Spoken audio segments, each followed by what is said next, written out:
Praise the Lord. हम धन्यवाद करते हैं परमेश्वर का आज के इस दिन के लिए जो उसने हमको और आपको मौका दिया है कि हम परमेश्वर की आराधना कर रहे हैं।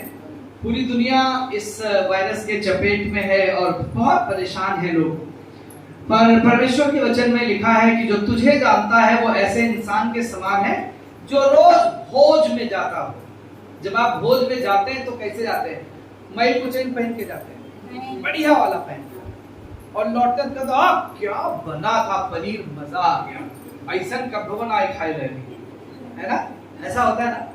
जब आप परमेश्वर की उपस्थिति में आते हैं, जब आप उसके घर में आते हैं, तो आपको समझ में आता है कि खुदा के घर में क्या है। हम धन्यवाद करते हैं पुराने दिनों के लिए जब हम इस जोन के हेड थे और हमारा बहुत वक्त यहाँ पर गुजरा करता था, और फिर से खुदा ने मुझे ये जिम्मेदारी दी है। लेकिन इस बीच में मैं नेपाल में काम कर रहा था। नेपाल का जो इलाका है धनगढ़ी या दुधवा नेशनल पार्क के पास में, वहाँ पर धनगढ़ी है और पिपरौला सूडा लखीमपुर में लगता है वो। वहाँ पर हमने 2011 से काम करना शुरू किया और वहाँ पर हमने 20 चर्चेस बनाए हैं, जिसमें से 9 चर्च बिल्डिंग्स हैं और 5 पक्के चर्च बनाए हैं, और कुछ बहुत बड़े चर्चेस हैं। खुदा ने फजल किया, परमेश्वर ने अनुग्रह किया, हम बना सके। हमारा जो दर्शन है वहाँ पर 100 कलीसियाओं की स्थापना का है, और इस जोन में भी हम और काम करेंगे। अभी हम जुड़े हैं और उसको बिशप साहब ने महाराजगंज नेपाल जोन का नाम दिया है ताकि हम परमेश्वर की सेवकाई कर सके। धन्यवाद करते हैं। पिछले दिनों में हमारा एक चर्च जो बॉर्डर पे ही है, नेपाल बॉर्डर पे है, उसमें कुछ मुश्किलें पेश आई। एक चिट्ठी आ गई कि परसों तक आप इसे गिरा दीजिए, नहीं तो हम इसको गिराएंगे और आपराधिक कार्रवाई करेंगे। पर हम दूर थे, हम जम्मू में थे। हमारी उर्दू प्रोग्राम की रिकॉर्डिंग होती है, रेडियो प्रोग्राम आता है, उसकी रिकॉर्डिंग के सिलसिले में हम वहाँ पर थे। वहाँ से हमने फ़ोन किया, हमारे लोग गए और उन्होंने तहसीलदार से बात करी, सब ठीक हो गया। परमेश्वर का धन्यवाद हो। प्रार्थना करें जो सेवकाई हम कर रहे हैं। आप हकीकत एक प्रोग्राम देखते होंगे, उसमें कुछ मुस्लिम लोग होते हैं। हम सब मुस्लिम यीशु मसीह को जानने वाले हैं, हम लोग विश्वासी हैं, और वो प्रोग्राम शुभ संदेश पर आता है। अभी कुछ दिनों से शनिवार के रोज शाम को 6 बजे परस्तिश करके एक प्रोग्राम आ रहा था, अभी उसको हमने बंद किया है। ये परसों पिछले हफ्ते तक आया है। फिर अगला प्रोग्राम आप इंतजार करें, हम उसके लिए मेहनत कर रहे हैं, क्योंकि उसके लिए हमको पैसा देना होता है। करीब 8,000 रुपए के आसपास एक प्रोग्राम की लागत आती है। महीने में 4 प्रोग्राम या कभी कभी 5 शनिवार हो जाते हैं, तो वो इस दौर में थोड़ा मुश्किल पड़ रहा था, तो उसको अभी हमने बंद किया है। पर हम उसके अपने पार्टनर्स रेज करेंगे जो एक प्रोग्राम के लिए 8,000 देना चाहते हैं, और हम इस प्रोग्राम को, जो उर्दू प्रोग्राम है, उसको शुरू करेंगे। पर प्रार्थना करें इसके लिए। फिर धन्यवाद करते हैं परमेश्वर का। नेपाल में परमेश्वर ने हमको काम दिया जहां हम काम कर रहे हैं। उसके अलावा एक बाइबल कॉलेज हमने बनाया 2016-17 में, जहां पर हम लोगों को प्रशिक्षण देते हैं कि कैसे परमेश्वर की सेवा करें और किस तरीके से हम सुसमाचार अपने मुस्लिम भाइयों को बता सकें। उनके ढेरों सवाल होते हैं, यीशु मसीह कैसे खुदा का बेटा हो सकता है जबकि उसके पास अल्लाह के पास बीवी नहीं है ना? तो हम उनसे पूछते हैं कि मरियम के पास तो दूल्हा नहीं था, तब कैसे पैदा हो गया? तो फिर मरियम को अल्लाह मान लो, क्योंकि मरियम बड़ी हो गई कि बिना आदमी के बेटा पैदा कर दिया। बहुत से सवाल है, हम लड़ाई नहीं करते, पर हम उनको उनके सवाल का जवाब सिखाते हैं। और आपके यहाँ से पादरी साहब, छोटे वाले पादरी साहब वहां पर गए, और यहाँ से 2 बच्चे और गए थे, राकेश साहनी और सनी भाई, और बच्चों ने ट्रेनिंग करी, और ये सब लोग सेवकाई में। ये अच्छी बात है। अभी तक 3 बैच जा चुके हैं, 2 बैच जा चुके हैं। हम तीसरा बैच शुरू कर रहे हैं इसी महीने में, और अगर कोई चाहता है कि उसको ज्वाइन करें तो आप जरूर से ज्वाइन कर सकते हैं। परमेश्वर आपको आशीष दे। हम एक पद आपके साथ में बांटना चाहते हैं, और वो आपको मिलेगा भजन संहिता 49 और उसकी 5वीं आयत।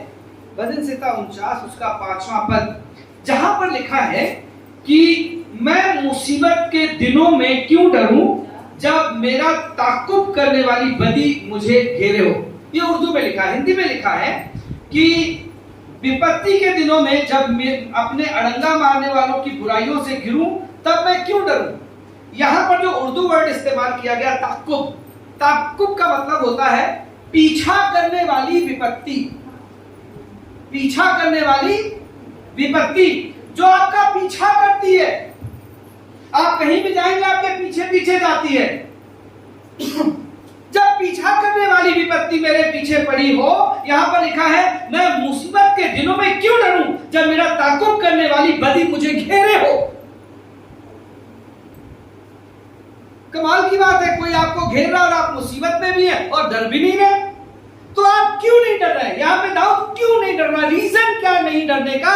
कौन सा कारण है कि दाऊद नहीं डर रहा है जबकि मुसीबत में है और कोई ऐसी चीज उसका पीछा कभी घेर रही है उसको?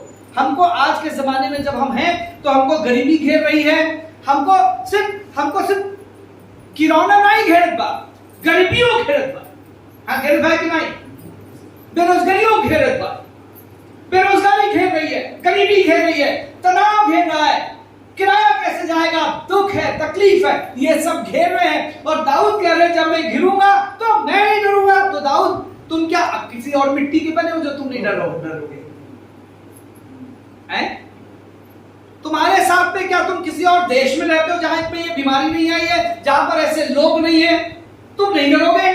यहां पर जो शब्द इस्तेमाल किया गया उर्दू में ताकुब, ताकुब का मतलब होता है पीछा करने वाली, घेरने वाली बीमारी।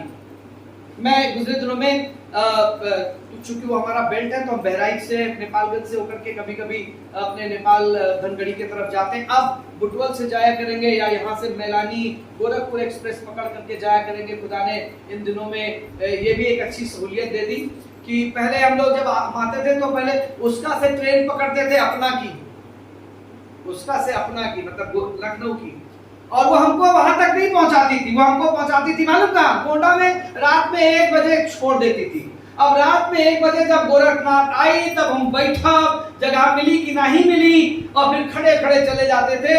और क्या होता था, जब बढ़नी पहुंचती थी ट्रेन तो सब लाइटें बंद हो जाती थी और पता नहीं कौन कौन आकर के ट्रेन में खो होती थी, बड़बड़ कुछ रखते थे। बाद में पता चला तस्करी होती है, फिगारो, इलायची, लौंग, मसाले, और बड़ा डर लगता था कि हम सो रहे हैं, कोई हमारा पता नहीं क्या निकाल ले जाएगा। पर जब हम इस बार आए हैं तो सब कुछ बहुत अच्छा था। बढ़नी में ट्रेन रुकी लेकिन कोई नहीं आया, आराम से बढ़नी में ट्रेन रुकी थी, हाँ रुकी थी, उसका में नहीं रुकी। फिर यहाँ पर रुकी, सवेरे हम आराम से आए। हमको समझ में आया कि इन दिनों में खुदा काम कर रहा था और कह रहा था जब अब आओगे तो अब तुमको आप आराम से 11 बजे यहाँ से ट्रेन पकड़ना, दिन भर मीटिंग करना और फिर मैलानी चले जाना। मैं बहराइच गया और बहराइच में एक परिवार में गया तो वहां पर एक भाई है जो बैंक में काम करते हैं, उनकी एक आंख की रोशनी चली गई है और दूसरी की भी रोशनी जा रही है। तो वो बार बार फोन करते थे, हमको उनके लिए प्रार्थना करते थे, वो बार बार फोन करते थे। एक बार मैंने कहा मैं आपके घर आऊंगा, और मैं उनके घर गया और मैंने उनसे बात करनी शुरू करी। हमने कहा ये बताइए कि ये जो आंख की प्रॉब्लम है ये और किसी को भी हुई है? तो उन्होंने कहा हाँ ये देखिए मेरी बिटिया है, ये देखिए मेरी बहन थी, एक ऐसे पापा के साथ भी ऐसा होता। ये ऐसी बीमारी थी जो पीढ़ी से पीढ़ी तक चली आ रही है, ऐसी बीमारी है जो एक व्यक्ति से दूसरे व्यक्ति में जा रही है, ट्रांसफर हो रही है। ऐसी बीमारी है जो हमको छोड़ नहीं रही है। ऐसे श्राप होते हैं, पापा मरे थे हार्ट अटैक में, लड़का भी मर गया, पापा मरे थे एक्सीडेंट में, लड़का भी मर गया, 3-4 पुश्ते लगातार एक्सीडेंट होते हैं। जब 50 साल का कोई होता है एक्सीडेंट होते हैं, मर जाते हैं। ऐसे ढेरों किस्से मेरे और आपके जीवन में आते हैं और उसको कहते हैं ताक्कुब करने वाली मुसीबत, श्राप।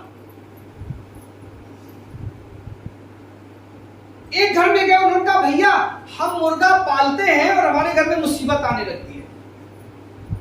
एक घर में गए, उन्होंने कहा काले पैर वाले मुर्गे हमारे यहाँ नहीं, हमारे घर में भी काले पैर वाले मुर्गे नहीं पाले जाते, गाय मर जाते हैं। आइए देखिएगा, हमने पूरी काली मुर्गी पाल रखी है, पूरी काली मुर्गी है।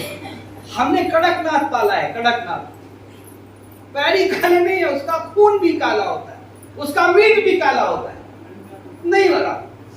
अंडे सफेद होते हैं, ऐसा नहीं होता। क्या भैंस का दूध काला होता है? हमने सुना है ताकुब करने वाली बीमारियों के बारे में। एक व्यक्ति ने कहा हम लोग घर बनाने चलते हैं तभी कुछ हो जाता है।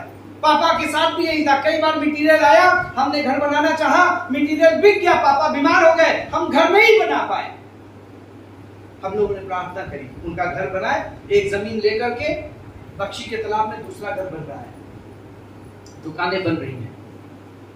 दाऊद कह रहे हैं कि मुसीबत के दिनों में जब ताकुब करने वाली व्याधि मेरे पीछे पड़ी हो, मैं क्यों डरूं। इस गाने को गाया है एक पंजाबी पाकिस्तानी एक लड़की ने, मैं क्यों डरा, गाया तो लोगों ने, मैं क्यों डरा, मेरा जिंदा खुदा मेरे नाल नाल रहता है। मालूम है सबब क्या है, व्हाट इज द क्या कारण है कि मैं नहीं डरता हूं, क्योंकि खुदा मेरे साथ है। जब खुदा आपके साथ में होगा तो आपको फिर डर नहीं लगेगा, चाहे कोई भी आकर के घेर ले। यहां पर लिखा है जब घेर लेने वाली व्याधि मेरे पीछे पड़ी हो, बेटा फोन आ रहा है मेरा, काट देना। जब व्याधि मेरे पीछे पड़ी हो, जब मुश्किलें मेरे पीछे पड़ी, मैं नहीं डरूंगा। क्यों? क्योंकि मेरा खुदा मेरे साथ रहता है, मेरा परमेश्वर मेरे लिए रहना, मेरा परमेश्वर मेरे साथ रहता है। अब यह मालूम करने की आवश्यकता है कि क्या परमेश्वर आपके साथ में है। पर मैं इससे पहले उन लोगों के पास लेकर के जाऊंगा जो डरने वाले लोग नहीं थे। क्यों नहीं डरे? जब लोगों ने उनको घेरा क्यों नहीं डरे? जब लोगों ने उनकी चुगली करी क्यों नहीं डरे? जब लोगों ने उनके फंदे बनाए क्यों नहीं डरे? They knew, उनको मालूम था हमारा खुदा हमरे साथ साथ जाला, हमारा परमेश्वर हमरे साथ साथ रहेगा। हालेलुया। पढ़िए मेरे साथ में, छठा अध्याय निकालिए दानियल का और उसके पहले दूसरे तीसरे चौथे पद को पढ़िए। क्या लिखा हुआ है? छठा अध्याय उसका पहला दूसरा तीसरा पद पढ़िए। यहां पर लिखा है कि परमेश्वर की राजा नबूकदनेस्सर सोच रहा है कि मैं एक काम करूंगा, अपने पूरे जो मेरा राज्य है, जो मेरा देश है, उसमें से 120 ऐसे लोग निकालूंगा और उनमें से 3 लोग होंगे, 3 लोग होंगे जो उनके भी ऊपर होंगे। यानी 123 लोगों में जो टॉप के मेरे सलाहकार होंगे, मेरे मंत्री होंगे, मेरे मददगार होंगे, वो उनमें से एक जो होगा सबसे टॉप वाला आदमी, वो दानियल होगा, दानियल होगा। पढ़िए क्या लिखा, 6 अध्याय ओकरे पहले पद से, पहला पद, दूसरा पद, तीसरा पद, चौथा पद पढ़ल जा। दारा को ये अच्छा लगा कि अपने राज्य के ऊपर 120 ऐसे अधिपति ठहराए, 120 ऐसे अधिपति ठहराए जो पूरे राज्य में अधिकार रखें, जो पूरे राज्य में अधिकार रखें, और उनके ऊपर उसने 3 अध्यक्ष, हाँ, और उनमें से उनके ऊपर 3 अध्यक्ष, जी, जिनमें से दानियल एक था, जिसमें से दानियल एक है, जी आगे। इसलिए ठहराए कि वे उन अधिपतियों से लेखा लिया करें, कि वो उन अधिपतियों से लेखा लिया करे। उसने उन 120 लोगों के ऊपर एक अध्यक्ष ठहराया, 3 अध्यक्ष ठहराए, और उनमें से दानियल जो था वो सबके ऊपर बनाया गया कि ये मेन होगा, उसके अंडर में ये 122 लोग होंगे। अब बाकी लोगों ने जब ये वाली बात सुनी तो उनको खुशी नहीं हुई। उन्होंने कहा दादा ये हमारे ऊपर हमारा साहब बनी है, हमरा इनके हम जानीला, ना इनकर जात ऐसा, ना इनकर बात ऐसा, ये कैसे हमें ऊपर मुसल्लत करी, हमने ऊपर कैसे कब्जा करी, हमसे कैसे बात करी, हमने ऊपर कैसे ऑफिसर हमारा बनी है। पढ़िए क्या लिखा है, जी। और इस रीति राजा की कुछ हानि ना होने पर, हाँ, जब यह देखा गया कि दानियल में उत्तम आत्मा रहती है, जी, तब उसको उन अध्यक्षों और अधिपतियों से अधिक प्रतिष्ठा मिली। हाँ, वरन राजा यह भी सोचता था, लेकिन राजा ये भी सोचता था कि उसको सारे राज्य के ऊपर ठहराए, कि उसको सारे राज्य के ऊपर, मतलब वो ये सोचता था कि सारे राज्य के ऊपर कौन है? राजा है। वो ये सोचता था काश कि मैं इसको अपनी जगह दे पाता, ये इतना खूबसूरत आदमी है, ये इतना ज्ञानवान आदमी है, ये इतना योग्य व्यक्ति है, अगर ये मेरे राज्य का राजा बन जाएगा, मेरा राज्य यहां से यहां आ जाएगा, ये वो चाहता था। क्यों? क्योंकि दानियल के ऊपर परमेश्वर का आत्मा था, उसकी बुद्धि थी, उसका ज्ञान था, और परमेश्वर, और ये व्यक्ति जो नबूकदनेस्सर बादशाह है, ये उसको सबसे ऊंचा रखना चाहता है। आगे पढ़िए क्या लिखा, जी। तब अध्यक्ष और अधिपति राजकार्य के विषय में जी दानियल के विरोध रोष होने करने लगे। हाँ, तब क्या हुआ? तब अध्यक्ष और अधिपति राज्य कार्य के विषय में दानियेल के विरुद्ध दोष ढूंढने लगे, परंतु वो विश्वास योग्य था और उसके काम में कोई भूल व दोष ना निकला और वे ऐसा कोई अपराध व दोष ना पा सके। तब वे लोग कहने लगे, हम उस दानियेल के परमेश्वर की व्यवस्था को छोड़ और किसी विषय में कोई दोष नहीं पाएंगे। अगर दोष निकालना है तो एक काम करें, दानियेल के आराधना में दोष निकालें। और तब इन लोगों ने चतुराई से एक कहानी गढ़ी और सब लोग राजा के पास जाते हैं और राजा से कहते हैं, राजा जी हम आपकी एक मूर्त बनाना चाहते हैं और उस मूर्त को 1 महीने तक सब लोग आकर के दंडवत करें और जब जो कोई दंडवत ना करे उसको शेरों की मांद में डाल दिया जाए। आप ताकू का मतलब होता है पीछा करने वाली, तो इन लोगों ने उसका पीछा किया। कौन सी चीज है जो जिससे हम इसको परेशान कर सकते हैं? हाँ, ये जिस ईश्वर की आराधना करता है उसकी छोड़ किसी की आराधना नहीं करेगा। ये जिस ईश्वर के सामने जाके नतमस्तक होता है ये और किसी के सामने जाके नतमस्तक नहीं होगा। ये एक कमजोरी दानियेल की पकड़ ली इन लोगों ने और ये कमजोरी पकड़ने के बाद में तब ये प्लान बना के पीछे पड़ गए और राजा के पास गए। जब मुसीबत के दिनों में अड़ंगा मारने वाले से मैं घिर जाऊं, मैं उनसे क्यों डरूं? क्यों डरे?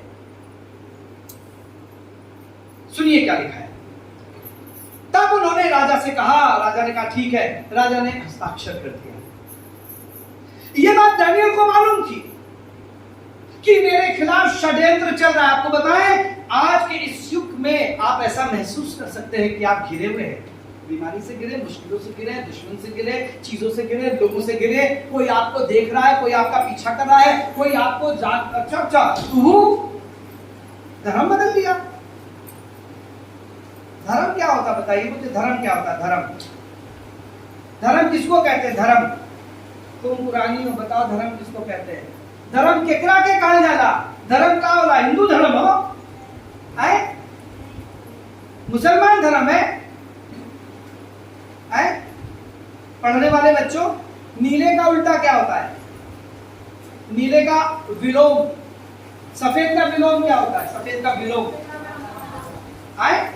काला। और धर्म का विलोम अधर्म। तो अगर हिंदू धर्म है तो अधर्म क्या है? मुसलमान धर्म है। हिंदू धर्म नहीं है, मुसलमान धर्म नहीं है, ये विभाजन है। धर्म मालूम क्या है? धर्म क्या है बेटा? धर्म क्या होता है? धर्म, लोग धर्म के काम करते हैं। धर्म क्या है? धर्म क्या है? अच्छा काम, बहुत बढ़िया। अच्छा काम करना धर्म है। कोई भूखा उसको खाना दे देना, कोई प्यासा उसको पानी दे देना, किसी के पास कपड़े नहीं उसको कपड़े दे देना, किसी के पास कोई मुश्किल में उसको उसके साथ खड़े हो जाना, ये धर्म है। हमको झूठी बात बताएगी, धर्म ही नहीं। कोई हिंदू धर्म नहीं है, मुसलमान धर्म नहीं है, ईसाई धर्म नहीं है, सिख धर्म नहीं है, जैन धर्म नहीं। लोग हैं और इन लोगों को लोगों में बांटा गया है, विभाजन किया गया है ताकि लोग राज्य कर सके, है ना? हिंदू मुसलमान करके राज्य कर ले। एक धर्म है मनुष्य, एक धर्म है मनुष्य। मैं मनुष्य हूं और मेरा धर्म मालूम क्या है? मेरा धर्म है कि मेरी जान, मेरी चीजें लोगों के काम में है।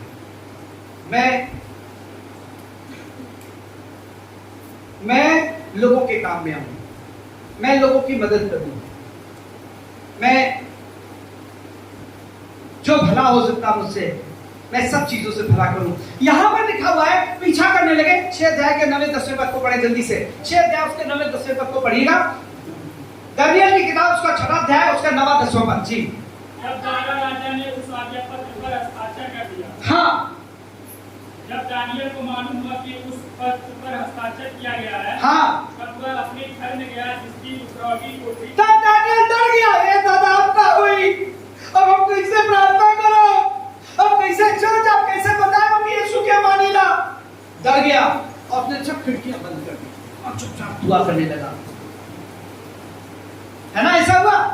क्या हुआ बेटा? पढ़ो। ऊपरी कोठरी की खिड़कियां यरूशलेम की ओर। तब वो ऊपरी कोठरी पर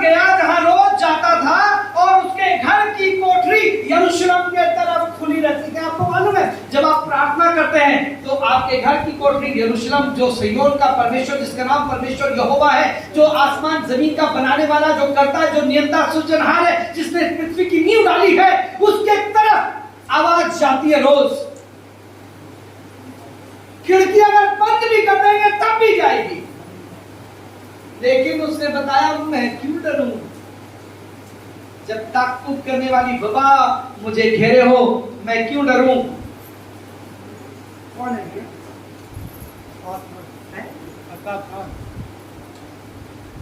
मैं क्यों डरूं।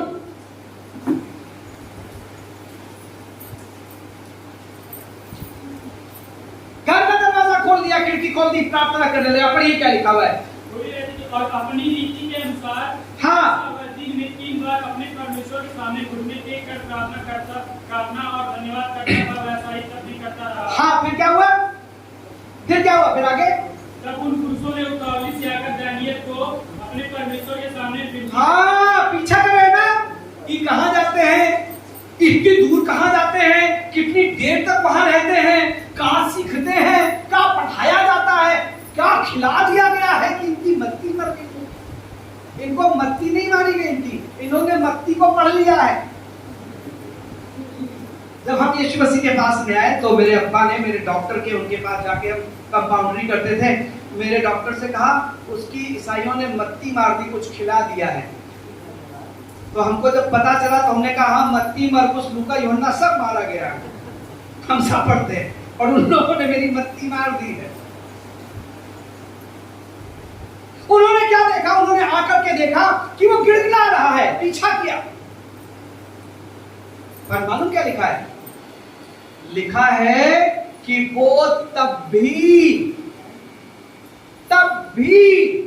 अपने रीति के अनुसार दिन में जैसा घुटने टेक कर, दरवाजे खोलकर प्रार्थना किया करता था, तब भी करता रहा। मैं क्यों डरूं? खुदा के लोगों, परमेश्वर के लोगों, हमें बहुत डरने की आवश्यकता नहीं है, क्योंकि हमारी जान परमेश्वर के हाथ में, और वो सारी चीजों से हमें बचाने की शक्ति रखता है। वो महान है और उसके हाथ से कोई छुड़ा नहीं सकता। और यहाँ पर लिखा हुआ है कि तब उन्होंने जाके राजा से शिकायत कर दी, राजा आपने तो ये कहा था कि हमको छोड़, आपने साइन भी किया था कि आपको छोड़ कोई दंडवत करे। पता है कि दानियल क्या करा? राजा समझ गया, ओहो ये उसके पीछे पड़े थे, और इसलिए इन्होंने ये षड्यंत्र रचा कि इसको इसमें फंसा के मार डालेंगे, ताकि वो व्यक्ति जो सबसे ऊपर इनसे लेखा लेता है, इनकी गड़बड़ियों को बताता है, इनकी गलतियों को बताता है, उसका सफाया कर दिए। पीछे पड़े थे, पर डैनियल ने कहा मैं क्यों डरूं। पर नहीं डरने का सबब मालूम क्या है? उसका खुदा उसके साथ में है, उसका परमेश्वर उसके साथ में है। सुनिए क्या लिखा है। और तब लिखा हुआ है कि वो राजा से आके कहने लगे, राजा को मजबूर करने लगे, राजा ये बदल नहीं सकता है, अब तो डैनियल को मान में जाना ही पड़ेगा। राजा सोचता रहा, क्या करें, कैसे बचाएं, क्या करें, कैसे बचाएं। अंत में लोगों ने कहा कि मादी और फारसी जो राजा होते हैं उनके कहने के अनुसार ही होता, बदलता नहीं है। राजा ने कहा ठीक है। रात भर राजा सोचता रहा क्या करे, मान में डलवा दिया गया, शेरों की मान में। 18वें पद से पढ़िएगा, इनका 6वां अध्याय उसके 18 पद से पढ़िए। डैनियल उसका 6वां अध्याय उसके 18 पद से पढ़िएगा, लिखा जी। तब राजा अपने महल में चला गया और उस रात को बिना भोजन पड़ा रहा, और उसके पास सुख विलास की कोई वस्तु नहीं पहुंचाई गई जी, और उसे नींद भी नहीं आई। हाँ, भोर को फटते ही राजा मालूम क्या हुआ? सोचता रहा कैसे बचाऊं, कैसे डैनियल को बचाऊं, कैसे। आपको बताएं कई बार ऐसा भी होगा कि राजा भी आपको नहीं बचा पाएगा, आपका सोर्स भी आपको नहीं निकाल पाएगा, आपके बड़े लोग भी आपको नहीं बचा पाएंगे, राजा नहीं बचा पाएगा। तब रात भर शोकित रहा, सवेरे उठ करके जाता। पढ़िएगा लिखा, भोर को फटते ही राजा उठा और सिंहों की कड़ाही की ओर फुर्ती से चला गया। हाँ, जब राजा कड़ाही के निकट आया तब शोक भरी वाणी से, जब राजा उस गड्ढे के निकट आया तो शोक भरी वाणी से कहने लगा, दानियल क्या तुम जिंदा हो मेरे भाई? क्या तुम बच गए या शेर तुमको खा गए? तो वहां से आवाज आई, वहां से आवाज ये वाली नहीं है, यहां से आवाज, वो शांत से आवाज डैनियल की आई। पढ़ेगा लिखा, चिल्लाने लगा, दानियल से कहा, हे दानियल, और दानियल से कहा, हे दानियल, क्या तेरा परमेश्वर जिसकी तू नित्य उपासना करता, क्या तुझे बचा सका है? जी आगे। तब दानियल ने राजा से कहा, हे राजा तू युग युग जीवित रहे। मेरे परमेश्वर ने अपना दूत भेजकर शेरों के मुंह को बंद कर दिया। मालूम है आपके पास ऐसा परमेश्वर है जो शेरों के जबड़े तोड़ना जानता है और मुंह भी बंद करना जानता है। Hallelujah, hallelujah, hallelujah. शेरों के मुंह को बंद कर दिया। क्यों? इसको पता था मैं क्यों डरूं। मेरा परमेश्वर ताक़ुब करने वालों के चेहरों को सफेद कर देगा, जर्द कर देगा, उनका चेहरा काला होगा, मैं बच जाऊंगा। मैं क्यों डरूं? कई बार डर के मारे हमने बाइबल पढ़ना बंद कर दिया, कई बार डर के मारे हमने प्रभु के घर जाना बंद कर दिया, कई बार डर के मारे हमने लोगों को बताना बंद कर दिया, कई बार डर के मारे हमने ये बताना बंद कर दिया कि हम यीशु को मानते हैं। डर गए। क्यों डरूं? मैं अभी जम्मू गया, हमने पूछा भैया क्या हाल चाल है चर्च? नहीं भैया चर्च पिछली बार में गया था तो मैंने चर्च में प्रीच किया था। बहुत बड़ा चर्च है जो यहाँ थॉमस साहब हैं, थे यहाँ पर गोरखपुर में हिमालय मिशन के, उनके वो वहां पर हैं। अब उनका चर्च है, वो वहां रहते जम्मू में। मैं उनके चर्च में गया, बोल करके आया। उन्होंने गाना लिखा है मसीही जिंदगी आनंद की जिंदगी। उन्होंने मलयालम में ये गाना लिखा था। मैं उनसे जाके मिला उनके चर्च में। मैं पिछली बार बोला था, इस बार जब मैं गया तो मैंने पूछा कि क्या चर्च खुला है? उन्होंने कहा कि चर्च बंद है पर आराधनाएं खुली है। अब जब चर्च जब खुलेगा तो जगह नहीं होई, बैठा ना पाए। आपको बताए डरिए नहीं, परमेश्वर काम कर रहा है। बिल्डिंग बंद है, चर्च खुला है। अभी भी बहुत से लोग यहाँ पर देख रहे हैं और मालूम कहां से देख रहे हैं। अभी हम जब आपके सामने आए थे, साइप्रस से कोई जुड़ा था, कोई दम्माम से जुड़ा था, कोई बंगाल से जुड़ा था, कलकत्ता से, कोई क्या कहते हैं इलाहाबाद से जुड़ा था, कोई कहीं से, कोई नेपाल से जुड़ा था। हम यहाँ पर बैठ करके पहले हम वहीं से जुड़े होते थे जहां अब हम दुनिया से जुड़े होते हैं। हमने प्रार्थना करी, जो लड़की साइप्रस में रहती है उसने कहा हमने टीका लगवाया है और हमें दर्द हो रहा, हमारे लिए प्रार्थना करिए। हम इतनी दूर तक पहले प्रार्थना नहीं करते थे, अब हम दूर तक प्रार्थना करते हैं यहीं पे बैठ करके। अभी भी बहुत से लोग यहाँ पर जुड़े हैं जिनके साथ में प्रार्थना करें। परमेश्वर के वचन को, उसके काम को कोई रोकने वाला पैदा नहीं हुआ। हमेशा परमेश्वर अपने तरीके बदलता रहा है, पर वो राजा रहा है और वो जबरदस्त तरीके से काम करता रहा। मैं क्यों डरूं? और लिखा हुआ है वो वहां से निकल आया। डरने वाले आप अगर हैं तो मैं आपसे कहना चाहता हूं, कोई चीज अगर आपका पीछा कर रही है तो आप ये मालूम करिए कि क्या है। उसने क्या बताया, पढ़े आगे क्या लिखा है कि मेरे परमेश्वर ने मालूम क्या किया, अपना दूत भेजकर सिंहों के मुंह को। मुझे मालूम था कि मेरा परमेश्वर कुछ करेगा और मेरे परमेश्वर ने कुछ कर दिया। हालेलुया। मैं नहीं डरूंगा। जब अड़ंगा मारने वाले मेरे चारों तरफ मुझको घेर ले तो मैं क्यों डरूं? जब मैं मुसीबत में हूं मैं क्यों डरूं? और यहाँ हिंदी में हमने फिर से पढ़ेंगे 49:5 को। क्या लिखा है हिंदी में, क्या लिखा है? और एक जगह और ले जाएंगे, इसकी बात खत्म करेंगे। मुझे गोरखपुर जाना है, वहां से बार बार कॉल आ रही है। पढ़े क्या लिखा है? भजन से का 49 उसके 5वें पद को हिंदी में पढ़े क्या लिखा है? 49:5 49:5 विपत्ति के दिनों में जब मैं, विपत्ति के दिन है, अड़ंगा मारने वाले घेरे हैं, अब मैं क्यों डरूं? उनकी बुराई से नहीं डरूंगा। वो जो बुराई कर रहे हैं, मेरी बुरा चाह रहे हैं, डरूंगा नहीं। क्यों? आपका बुरा परमेश्वर होने नहीं देगा। दूसरी के लेके चलेंगे। तीसरा अध्याय अगर आप पढ़ेंगे एस्तर की किताब का, तो वहां पर मोर्दकै नाम एक बहुत बड़ा आदमी है ना, बहुत लंबा चौड़ा नहीं, छोटा सा आदमी है, राजा का दरबार है, बहुत बड़ा आदमी नहीं है। और वहीं पर एक बहुत बड़ा आदमी रहता है, इसका नाम हामान है। क्या है? हामान। एस्तर की किताब 3रा अध्याय। हामान बहुत प्रतिष्ठित है, राजा उसकी बड़ी चिंता करता, राजा बड़ी उसकी कदर करता, बड़ा आदमी है, बहुत ताकतवर है। जब ये आता है तो सब उसके सामने झुकते हैं, पर ये व्यक्ति जो छोटा सा दरबार है जिसका नाम मोर्दकै है, ये नहीं झुकता है, ना सिजदा करता है और झुकता नहीं था। लोगों ने देखा, कहने यार वो आते हैं, सब लोग हम लोग झुक करके उनको दंडवत करते, तुम नहीं झुकते हो। तो उसने कहा मैं घमंडी नहीं हूं, पर मेरे परमेश्वर की जो व्यवस्था है वो बताती है कि तुमको झुकना नहीं है इंसान के सामने, झुकना है परमेश्वर के सामने। पूजा परमेश्वर की करनी है, इंसान की नहीं करनी है। आदर करेंगे हम मनुष्य को पूजनीय कभी नहीं कहेंगे, आदरणीय कहेंगे, क्योंकि उसको उसका आदर होना चाहिए, उसका मान होना चाहिए, उसका सम्मान होना चाहिए, पर उसकी पूजा नहीं करेंगे, पूजा एक की करेंगे।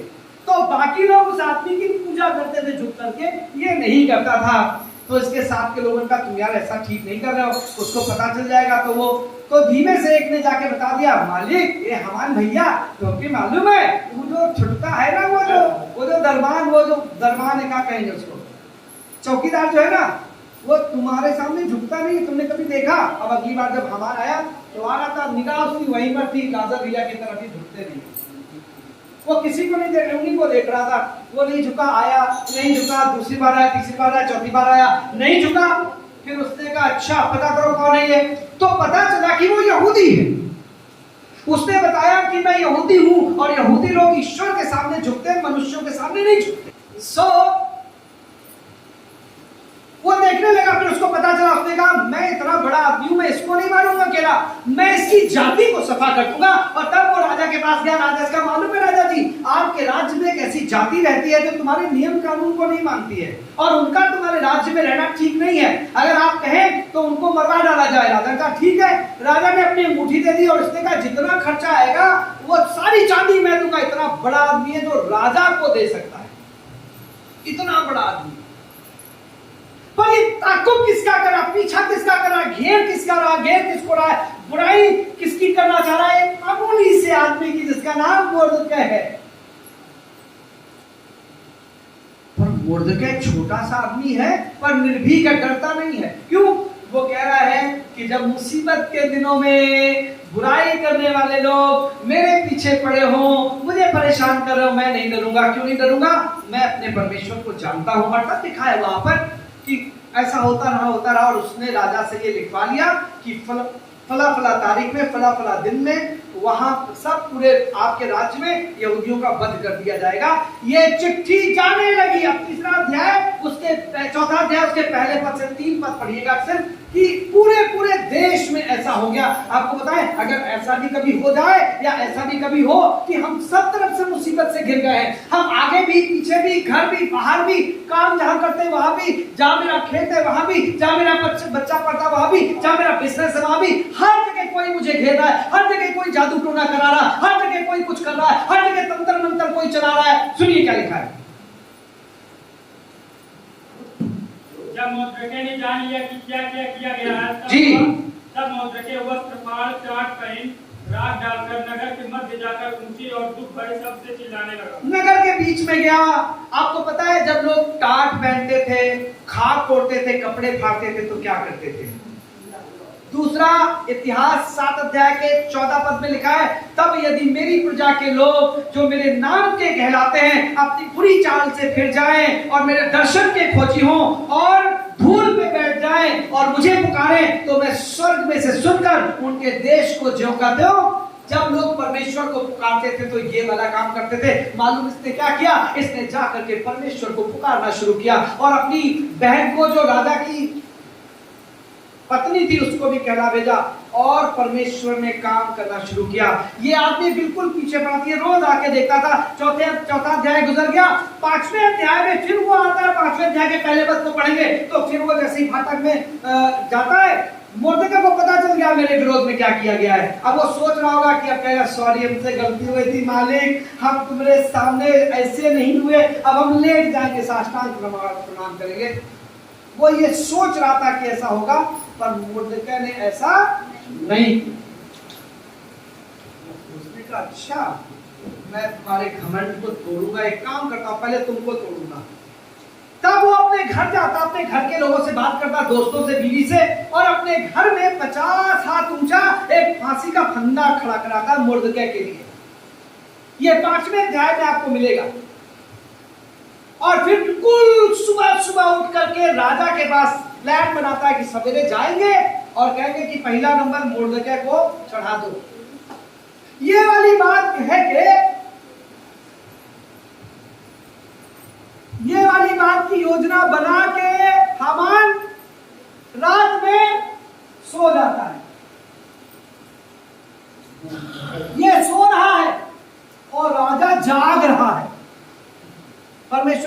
कहा तू सो जा, तेरी आखिरी नींद है, राजा उठो।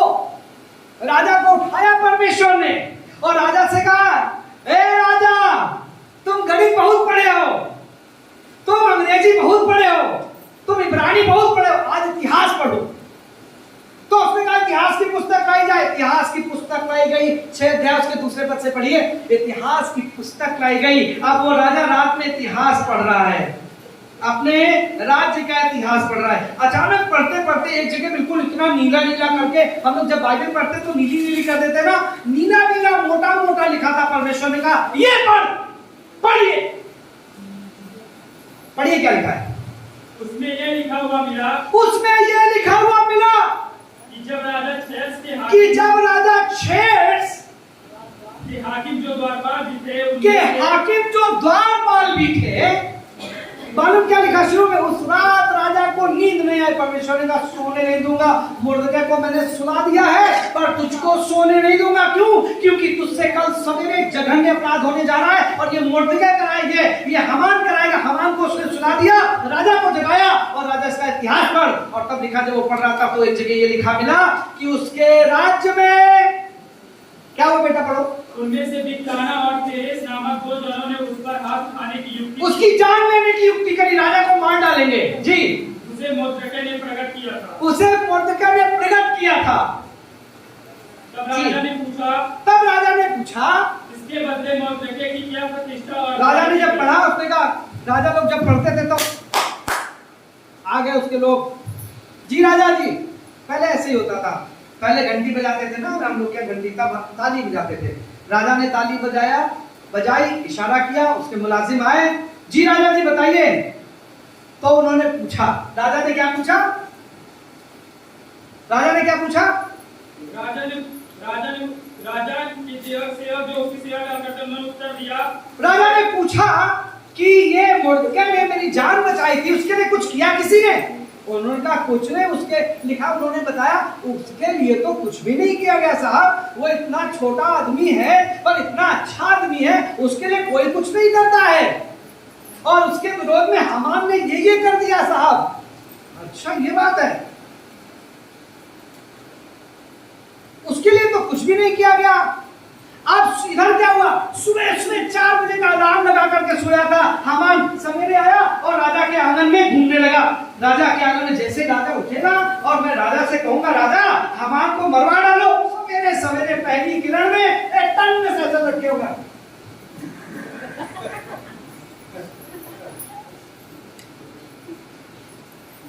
जब तक कुक करने वाली बाबा मेरे पीछे पड़ी हो तो मैं क्यों डरूं? मैं क्यों डरा? जब रब मेरे नाल है, खुदा मेरे साथ साथ है, आई शुड आई फियर, मैं क्यों डरूं? बड़ी कड़ी जी। हाँ पढ़ो बेटा। उसी समय हमान राजा के भवन से महल के बाहर टहल रहा था। जी, उसको राजा को बाहर कर गई। जी, इस मनसा से आया था कि जो खंभा उसने, वो इस मनसा से आया था कि जो खंभा उसने अपने आंगन में मोर्दकै के लिए तैयारी करी है। बहुत रेशम का फंदा होगा और ऐसे खींचेंगे और ऐसे बुलाएंगे और ऐसा झटका देंगे। कई बार हमारे दुश्मन ऐसी योजना बना, ऐसा मरवे, ऐसा मारा। बाइबल बताती है तू मेरे दुश्मनों के सामने मेरे लिए मेज बिछाना है। जब दुश्मन सोच रहा था ये बिक जाएगा, गरीब हो जाएगा, हमारे पास आएगा, उधार मांगेगा, गिड़गिड़ाएगा, तब खुदा कहता चिंता नहीं करना बेटा, मैं दस्तरखान उर्दू में लिखा है, दस्तरखान का मतलब है उसमें सारे अचार, उसमें बुआ, मनोरा मनोरी, छनौरा छनौरी है। ये पुराने वाले, अब निकाह वाले नहीं जानते, अब वाले तो जानते हैं क्या, जो मॉल में बिकता है। नहीं, अब जब चलता है जो क्या कहते, पिज्जा नाम है, पिज्जा खाते हैं उसको, खा जा, बर्गर, मोमो, चाव की रालो संचय रामरो। वो इस ख्याल से आया था कि कहेगा कि राजा इसको फांसी में चढ़ा दो, पड़ेगा लिखा। जी, उस पर उसको लटका देने की चर्चा राजा उस पर लटका देने की चर्चा राजा से करे। जी, तब राजा के सेवकों ने उससे ने उससे कहा, आंगन में जो हमान खड़ा है, आंगन में हमान खड़ा है। राजा ने कहा उसे भीतर बुलवा। राजा ने कहा जल्दी से बुलाओ। जब हमान भीतर आया तब राजा ने उससे पूछा, जब हमान भीतर आए तो राजा ने पूछा, जिस मनुष्य की प्रतिष्ठा राजा करना चाहता हो, हाँ, तो उसके लिए क्या करना उचित होगा? उसके लिए क्या करना चाहिए? जिसकी प्रतिष्ठा राजा करना चाहता है, जिसकी इज्जत राजा करना चाहता है, उसके लिए क्या किया जाए? तो ई बुझले कि हमरा से प्रिय के बा राजा के, हमरा से ज्यादा राजा कह के चाहे ले, ई तो हम ही होई। ऐसे कालर कड़ा कर लिए होंगे, हम ही हैं। हाँ, राजा जी बताइए, जिसकी इज्जत राजा करना चाहता है उसके लिए क्या किया जाएगा? पढ़िए क्या लिखा है। हमान ने यह सोचकर कि मुझसे अधिक राजा, हमान के दिमाग में हमसे बड़ा के, हाँ, राजा को उत्तर दिया, जिस मनुष्य की प्रतिष्ठा राजा करना जिस चाहता है, मनुष्य की राजा प्रतिष्ठा करना चाहता हो, उसके लिए राज के वस्त्र लाया उसके जाए। लिए राजा का कपड़ा लाया जाए। इनको पता होता कि मुर्दके को पहनाना है तो कहता फटा वाला कपड़ा लाया जाए। इनको नहीं मालूम है कि मुर्दके के लिए इंतजाम कर रहा है, और मुर्दके को मालूम है मेरा खुदा मेरे साथ है, मैं ऐसे खुदा की इबादत करता हूँ जो बचाने की ताकत रखता है। हालेलुया। बढ़िया क्या लिखा है? और एक घोड़ा भी जिस पर राजा बैठता है। यार कुछ कम कर लो, राजा के थोड़े नीचे रहो, राजा के ऊपर मत जाओ। राजा से ऊपर जाना राजा के बराबर बड़ा ख्वाब है। हाँ पढ़िए। और उसके सिर पर जो राज की मुकुट, और उसके ऊपर जो राजा तो ताज पहनता, वो ताज, राजा वाला ताज। अरे वाह, वेरी गुड।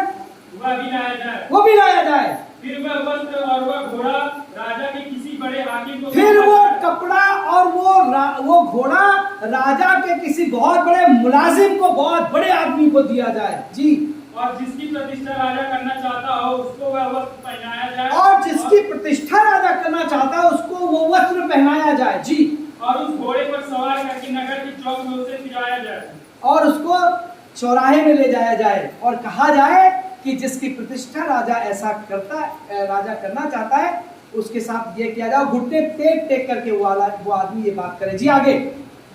राजा ने हमान से कहा, अब इसको जोर का झटका लगा है, बहुत धीमे से। हाँ, फुर्ती करके अपने कहने का, जल्दी से जाओ। और मालूम कहाँ जाना? फाटक पे जाना। और क्या करना? मुर्दके को जानते हो? हाँ, उसको तो जानता हूँ, उसी के लिए तो आया था फांसी। उसको लेके आना, पहले तुम उसको नहलाना। राजा ने कहा है नहलाना पड़ेगा। हमान के काटा तो खून नहीं, नामान के सर पे ऐसा ठंडा पानी किसी ने डाल दिया है सोते में। क्या कह रहे हैं आप? जल्दी से फुर्ती से जाओ, मुर्दके को लेके आना, नहलाना, उसके जूते पॉलिश करना, उसका मोजा उसको पहनाना, और ये कपड़े उसको पहनाना, और पहनाने के बाद अपनी गोद में उसको उठाना, फिर जूते उसको पहनाना, और जूते पहनाने के बाद में घुटने टेक टेक करके कहना, जिसकी प्रतिष्ठा राजा करना चाहता है उसके साथ ये किया जाएगा, जिसकी प्रतिष्ठा राजा करना चाहता है उसके साथ ये किया जाएगा। जिसकी प्रतिष्ठा भूल गए, मैं क्यों डरूं? जब ताकुब करने वाली वबा मेरे पीछे पड़े हो, जब मुझे बर्बाद करने वाली चीजें मेरे पीछे पड़ी हो, मैं नहीं डरूंगा, क्योंकि मेरा परमेश्वर मेरे साथ है। इससे कुछ भी कम ना होने पाए। सुनिए क्या लिखा, आगे पढ़िए। यहूदी मौलवी से जो राजभवन के फाटक में बैठा करता है वैसा ही कर, जैसा तूने कहा है, उसमें से कुछ भी कमी ना होने पाए। तब हमान ने उस वस्त्र और उस घोड़े को लेकर मर्दकों को पहनाया और उसे घोड़े पर चढ़ाकर नगर के चौक में इस प्रकार पुकारता हुआ घुमाया, जिसकी प्रतिष्ठा राजा करना चाहता है उसके साथ ऐसा ही किया जाए। हाँ। तब मर्दके को तो राजभवन के फाटक में लौट गया, परंतु हमान शोक करता हुआ और सिर ढांपे हुए झट अपने घर को गया। कैसे क्या पता है? मुंह छिपाते नहीं बन रहा। जिसको मरवाने गए थे उसको जूते पहनाने पड़े, जिसको मरवाने गए थे, मरवाने का प्लान बना करके गए थे, उसके जूते पॉलिश करने पड़े। जिसको मरवाने का प्लान बना करके गए थे उसको घोड़े पे बिठाना पड़ा, उसके आगे आगे हरकारे का काम करना पड़ा। हम बहुत बार डर जाते हैं, भूल जाते हैं हम किस परमेश्वर की आराधना करते। छोटा सा आदमी है ये, हमारी हैसियत तो बहुत है, हम तो बहुतों को जानते, इसको कोई नहीं जानता था, पर इसको ये मालूम था कि इसके पास एक ऐसा परमेश्वर है जो इसको बचाने की शक्ति है। मैं क्यों डरे हुए आप? शद्रक मेशक अबेदनगो ने कहा, ऐ राजा, जिस परमेश्वर की हम उपासना करते हैं हमारे को बचाने की सामर्थ रखता है, अगर वो ना भी बचाए तो अभी हम तेरे जैसा नहीं करेंगे जो तू कह रहा है। और राजा ने 7 गुना भत्ता धक्का दिया, हुआ ना? कब वो? उसके बाद 24वें पद से जब आप पढ़ेंगे 3रे अध्याय के, तो राजा भौचक्का होके कहने लगा, हम मंत्रियों को बुलाना, सलाह लेना। ये मंत्री से सलाह लेने के बाद चश्मा सही कराओ। फिर हमने 3 लोग डलवाए थे, और जो डालने गए थे वो तो मर गए, पर जो आग में गए हैं वो टहल रहे हैं। जो आग में गए हैं वो आराम से है, जो आग में गए वो मजे से है, और अकेले भी है वो बढ़ गए, मल्टीप्लाई हो गए, 4 हो गए वो। और चौथे की जो शक्ल है, सूरज जो है वो इलाहजादे की सी है, वो परमेश्वर के पुत्र के सदृश है। मालूम क्यों नहीं डरते थे? इनको मालूम था इनका परमेश्वर इनके साथ। मैं क्यों डरूं? परमेश्वर के लोगों, जब आपके जीवन में ऐसा महसूस होता, कोई चीज हमारे बाप दादा से मेरे पीछे लगी आई है, आज खड़े होकर के उससे कहो, मेरा परमेश्वर मुझे बचाने की शक्ति रखता है, तुमको छूने नहीं दूंगा। मेरे घर को छोड़ो, मेरे खेत को छोड़ो, मेरे बच्चे को छोड़ो, ये श्राप मेरे जीवन से चला जाए। बाइबल बताती है कि यीशु मसीह ने पतरस से कहा, मैं तुझे स्वर्ग के राज्य की कुंजियां दूंगा, और तेरे बांधे हुए को कोई खोल नहीं सकेगा, और तेरे खोले हुए को कोई बांध नहीं सकेगा। जो कुछ तू जमीन पे बांधेगा आसमान में बंधेगा, और जो कुछ जमीन पे खोलेगा आसमान में खुलेगा। बांधना खोलना शुरू करिए। यीशु के नाम से अपने घर के श्राप को यीशु के नाम से बांधते हैं, अपने दुश्मनों की तमाम युक्तियों को यीशु के नाम से बांधते हैं। क्यों डरे? क्यों डरे?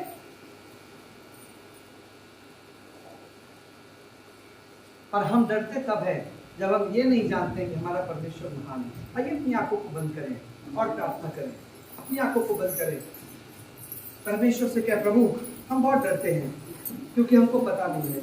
और इस व्यक्ति को जो छोटा था, इस व्यक्ति को जो बहुत बड़ा आदमी था, जिसका नाम डैनियल था, तो बहुत ज्ञानी था, पर उसका भरोसा उसके ज्ञान पर नहीं था, उसके परमेश्वर। ये बहुत छोटा व्यक्ति था जो चौकीदार था, पर ये परमेश्वर को जानता था, और इसलिए इसके दुश्मन इसका कुछ नहीं कर पाया। प्रभु, हमने आपके वचन में पढ़ा, तुम सत्य को जानोगे और सत्य तुमको बंधन में नहीं रहने देगा, सत्य तुमको स्वतंत्र करेगा। मैं प्रार्थना करता हूँ प्रभु, तेरे लोग जो यहाँ पर बैठे हैं, तेरे वचन को पढ़ के तुझे जाने कि तू कितना महान है। सिर्फ तू नौकरी नहीं देता, तू जाने बचाता है, और तू जीवनों को बदलता है, तो हमारे जीवनों में अनोखे काम करता है। प्रभु तुझसे प्रार्थना करते हैं, तेरा अनुग्रह का हाथ हमारे ऊपर हो। प्रभु तुझसे प्रार्थना करते हैं, तेरी सामर्थ हमको घेरे है। विपत्ति नहीं घेर पाएगी हमको, लोग नहीं घेर पाएंगे, तू हमको घेरे है। हमने तेरे वचन में पढ़ा है कि जब सवेरे को एलिशा का नौकर उठा, उसने देखा उसके पहाड़ को चारों तरफ से सेना ने घेर लिया है। 6 अध्याय के 16 पद में दूसरे राजा में लिखा है, और उसने कहा, हाय मेरे स्वामी, हम नाश हुए जाते हैं क्योंकि हम घिर गए हैं। एलिशा ने कहा, प्रभु इसकी आंखें खोल दे। जब उसने आंखें खोली तो देखा उसके चारों तरफ का पहाड़ अग्नि में रथों और घोड़ों से उनको घेरे हुए है, और उसने कहा, मत डर, मैं क्यों डरूं। 34 अध्याय के 5वें 6वें पद में लिखा है भजन संहिता में, परमेश्वर का स्वर्गदूत उसके डरवैयों के चारों तरफ छावनी डाले पड़ा रहता है। डरे तो अपने परमेश्वर से डरे, उसके भय में चले, और तब वो आपको संभाल करके सुरक्षित रखेगा।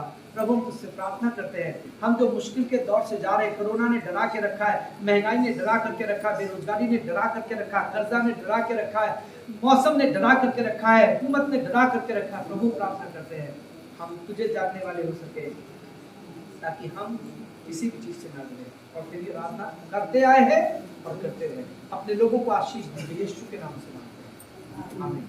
प्रभु आपको आशीष दे। धन्यवाद।